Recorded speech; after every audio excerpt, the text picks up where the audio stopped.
ভাই বোনের সম্পর্ক মধুর সম্পর্ক কখনোই নষ্ট হয়ে যায় না। কোনো কারণে যদিও নষ্ট হয়ে যায়, ভীষণ কষ্ট পাওয়া যায়। আসসালামু আলাইকুম গাইস, দেশ এবং দেশের বাইরে যে যেখান থেকে ভিডিওটি দেখছেন, আশা করি সবাই ভালো আছেন, সুস্থ আছেন, পরিবার নিয়ে আলহামদুলিল্লাহ আমিও বেশ ভালো আছি।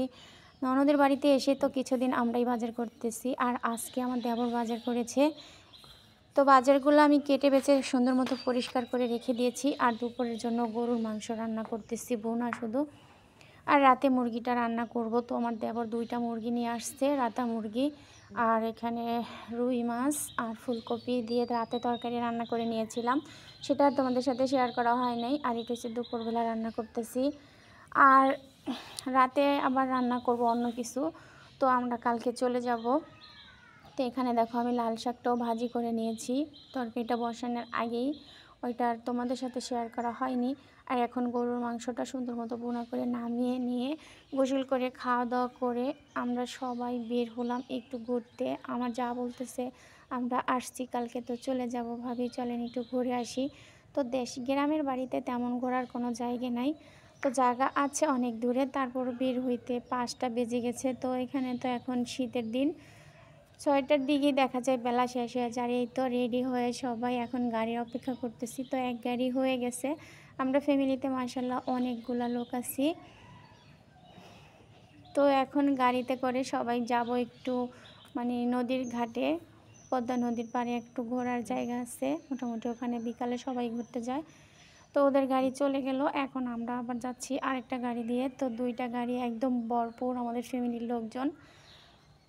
তো এই তো আয়সা পড়লাম এইখানে, পদ্মা নদীতে ফেরিঘাট আছে, এখানে ফেরি দিয়ে লোকজন যাতায়াত করে। তো সেখানেই আমরা একটু আসলাম। জায়গাটা মাশাআল্লাহ অনেক সুন্দর, খোলামেলা, অনেক নৌকা টোকা আছে, দেখতে ভালোই লাগতেছিল। তো সময় পাস করলাম, একটু ঘুরবো এই কারণেই তো আসলাম আসা। তো দেখা যাচ্ছে এখানে কোনো ফুচকা টুচকা কিছুই নাই, তো থাকলে মনে হয় একটু ভালো হতো। তো এই তো পদ্মা নদী, এখানে কিন্তু ইলিশ মাছ অনেক জাইলারা ধরতেছে। আর জাইলাগড়ে ফেরি দিয়ে অনেক পুলিশ ওদেরকে অ্যারেস্ট করতেছে, দেখলাম আর কি দাঁড়িয়ে দাঁড়িয়ে। তারপরে ঘোরার তো জায়গা নাই, আসলাম যেহেতু ঘুরলাম একটু। তো খাওয়া দাওয়ার কিছুই তেমন করতে পারলাম না, ফুচকা টুচকা থাকলে তেমন একটু ভালো হতো।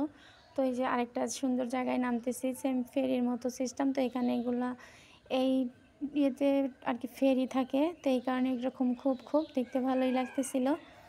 তো এখানে আমাদের ফ্যামিলির সবাই অনেক সময় একটু পাস করলাম, করে ছবি টবি তুললাম, ভিডিও বানালাম, বানিয়ে তারপরে সুন্দর মতো একটু বসে থেকে চিপস বিস্কিট এগুলাই খেয়েছি, একটু পানি খেয়েছি, খেয়ে তারপরে তো এখন চলে যাব। তো তোমাদের কাছে ভিডিওটা কেমন লাগছে অবশ্যই কমেন্টে জানাবে। আর আমার ভিডিওটা যদি কোনো জায়গায় একটু ভালো লাগে, প্লিজ আমার চ্যানেলটা সাবস্ক্রাইব করে দিও, লাইক কমেন্ট শেয়ার করো, আমার পাশে থেকো। তোমরা অলরেডি আমাকে ভালোবেসে যারা আমার পাশে আছো তাদেরকে অসংখ্য ধন্যবাদ আমার পাশে থাকার জন্য। আর প্লিজ যারা সাবস্ক্রাইব করে আনসাবস্ক্রাইব করে দাও, এই কাজটা প্লিজ কেউ করো না ভাই, একা একা কখনোই সফল হওয়া যায় না।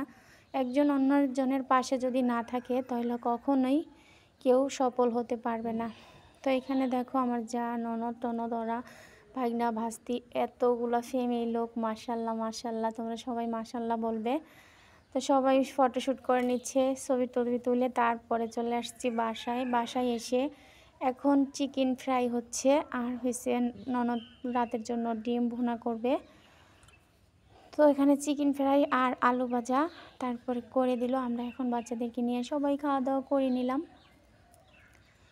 করে তারপরেই তো এখন আমরা সকালবেলা, এখন বাজে 10:30।